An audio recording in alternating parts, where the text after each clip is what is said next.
नमस्कार मैत्रिणींनो, अन्नपूर्णा किचनमध्ये तुमचे खूप खूप स्वागत। मैत्रिणींनो, श्रावण महिना म्हटलं की रोज कोणता ना कोणता उपवास हा असतोच आणि त्यामुळं रोज या ठिकाणी शाबूची खिचडी खाणं नकोसं होतं। मग आपण काही ना काहीतरी वेगळा जुगाड करत असतो। तर आज आपण या ठिकाणी ठराविक उपवासांना सोमवार आणि संकष्टी जर सोडली तर बाकीच्या उपवासाला आपल्याला या ठिकाणी वरईचा भात चालतो। पण हा वरईचा भात नुसता आपण खाणं बऱ्याच जणांना आवडत नाही। उपवासाला आज आपण वरईचा मसाले भात बनवणार आहोत। तर या ठिकाणी त्यासाठी लागणारं साहित्य आहे, इथे अर्धी वाटी मी वरई घेतलेली आहे। ही वरई किती लोकांसाठी करणार आहोत त्यानुसार कमी जास्त करायचे आहे। त्यानंतर इथे 2 बारीक मिरच्या चिरून घेतलेल्या आहेत, इथे दाण्याचं कूट घेतलेलं आहे, ओलं खोबरं घेतलेलं आहे, जिरे घेतलेले आहेत। जिरे ऑप्शनल आहेत, उपवासाला तुमच्याकडे चालत असेल तर वापरा। गॅसवर कढई ठेवलेली आहे। या कढईमध्ये ही जी वरी आहे या ठिकाणी ही अगोदर भाजून घ्यायची आहे।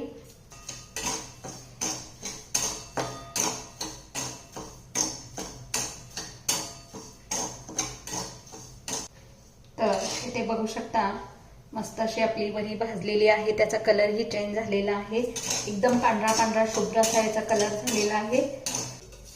याच्यामध्ये मी 1 पळी तेल घालत आहे, थोडेसे जिरे घालत आहे, हिरव्या मिरच्या बारीक चिरून घेतलेल्या घालत आहे। मगाशी माझा बटाटा दाखवायचा राहिलेला होता, मी बारीक चिरून बटाटा घेतलेला आहे छोटासा, तोही या तेलामध्ये चांगला परतून घ्यायचा आहे। त्यानंतर येथे दाण्याचं कूट घेतलेलं आहे, ते मी येथे अर्ध्या वाटीला 4 चमचे घालत आहे, छोटे दुधाचे चमचे आहेत। यामध्ये चवीनुसार मीठ घालत आहे। याची फ्लेम मिडियमच ठेवायची आहे आणि त्याच्यामध्ये अर्ध्या वाटीला या ठिकाणी 1 पेला पाणी घालायचं आहे। अर्ध्या वाटीला इथे 1 पेला आणि मी थोडंसं वरती पाणी घातलेलं आहे। पाणी कमी पडलं तर भात एकदम कोरडा होतो आणि खायला नको होतो। आता या पाण्याला चांगली उकळी येऊन द्यायची आहे। ते बघू शकता आपल्या या फोडणीला उकळी आलेली आहे आणि याच्यामध्ये हे भाजलेले या ठिकाणी वरीचे तांदूळ घालायचे आहेत।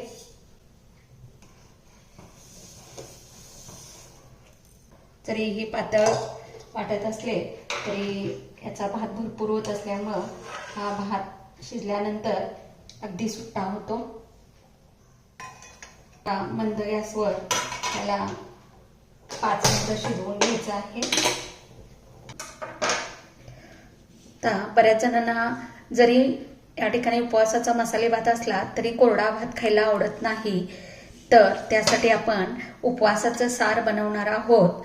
तर या ठिकाणी पहिल्यांदा मी येथे हिरवी मिरची बारीक करून घेतलेली आहे। यामध्ये मी येथे ओलं खोबरं घेतलेलं आहे ते घालणार आहे।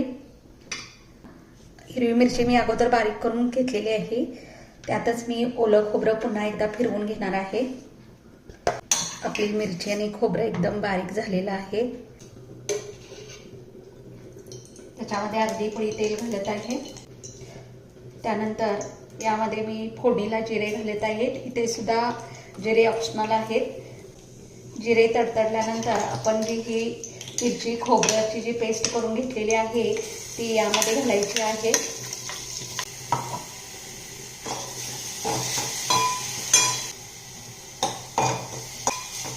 हे मिरचीचं या ठिकाणी मिश्रण चांगलं तेलात भाजून झाल्यानंतर याच्यामध्ये आपण दाण्याचं कूट घालणार आहोत 4 चमचे। आता यामध्ये मी हे कोमट पाणी करून घेतलेलं आहे ते या आमटीला घालायचं आहे।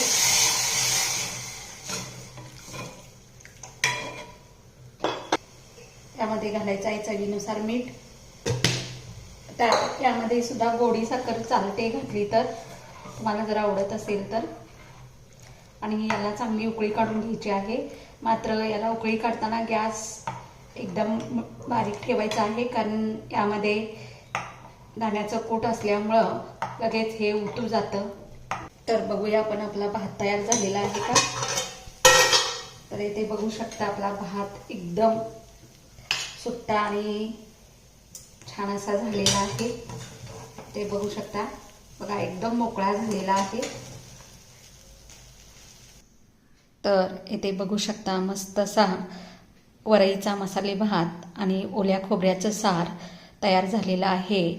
तर तुम्ही ही उपवासाला अशी साधी सोपी रेसिपी करून पहा आणि तुम्हाला ही रेसिपी आवडली असेल तर कमेंटद्वारे मला सांगा आणि माझ्या चॅनलला लाईक आणि सबस्क्राईब करायला विसरू नका.